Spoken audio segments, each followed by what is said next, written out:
In today's world, the term narcissist is often thrown around loosely.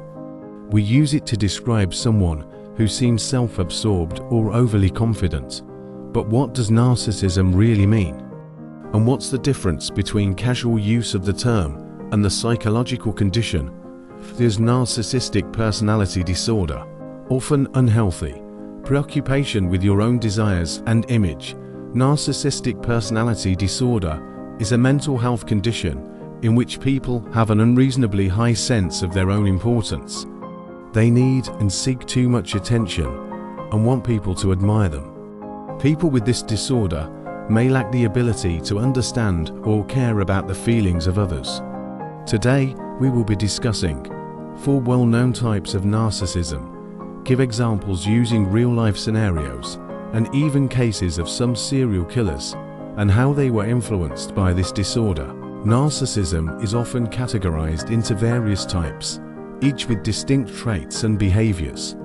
Grandiose narcissism, vulnerable narcissism, covert narcissism, and malignant narcissism. Here's a breakdown of each type, with examples from real-life serial killers to help illustrate these personalities. 1. Grandiose narcissism. Traits. Grandiose narcissists have an inflated sense of self-importance, a need for constant admiration, and a lack of empathy. They believe they are superior to others and often feel entitled to special treatment. They may be charismatic and charming, using their confidence and dominance to manipulate others. Real-life example, Ted Bundy. Ted Bundy, one of the most infamous serial killers in American history, is a textbook example of grandiose narcissism. Bundy was known for his charm, intelligence, and good looks, which he used to lure victims into trusting him.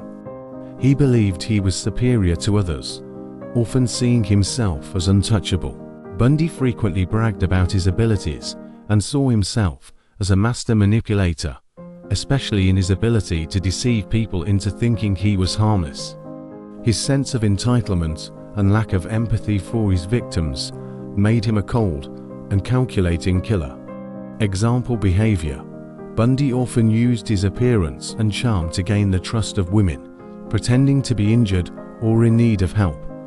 His overconfidence in his ability to manipulate and control those around him ultimately led to his downfall, when his sense of invincibility made him sloppy and careless. 2. Vulnerable narcissism, also called closet narcissism. Traits. Vulnerable narcissists are more sensitive and insecure than their grandiose counterparts. They still possess a sense of entitlement and superiority, but mask it with feelings of fragility and insecurity. They may appear shy or withdrawn, but have a deep desire for admiration and recognition. They are more prone to feeling slighted or criticized, and their narcissism often manifests in passive-aggressive behavior. Real-life example, Richard Ramirez, the Night Stalker.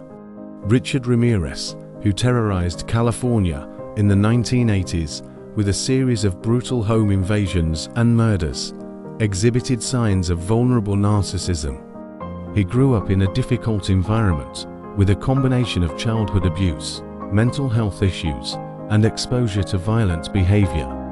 His narcissism appeared to stem from deep feelings of insecurity and a need for power to compensate for a lack of control in his early life.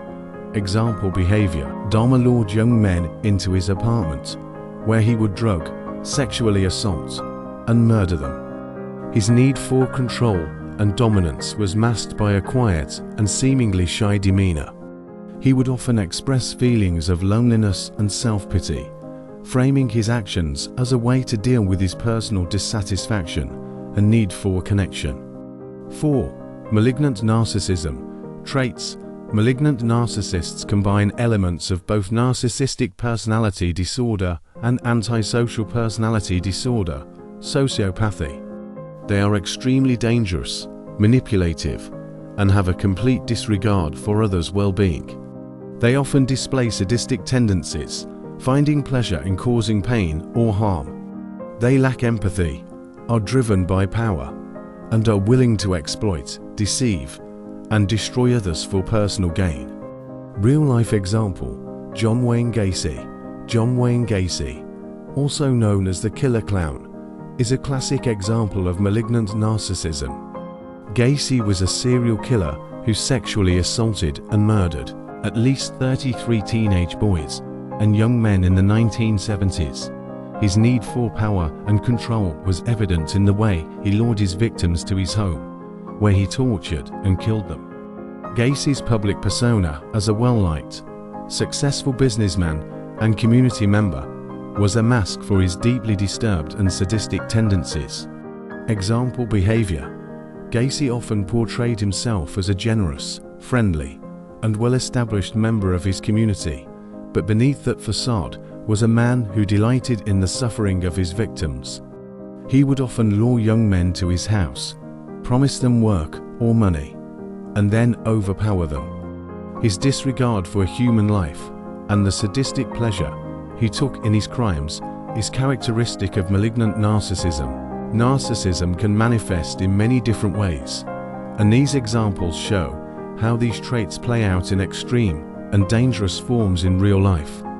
Whether through the grandiosity of Bundy, the insecurity and fragility of Ramirez, the covert manipulation of Dahmer, or the sadistic behavior of Gacy, narcissism can be a powerful and often destructive force. Understanding the different types of narcissism can help identify these traits in others, which is crucial for both personal protection and psychological understanding. Thank you for watching Interlook, where we change lives, one video at a time.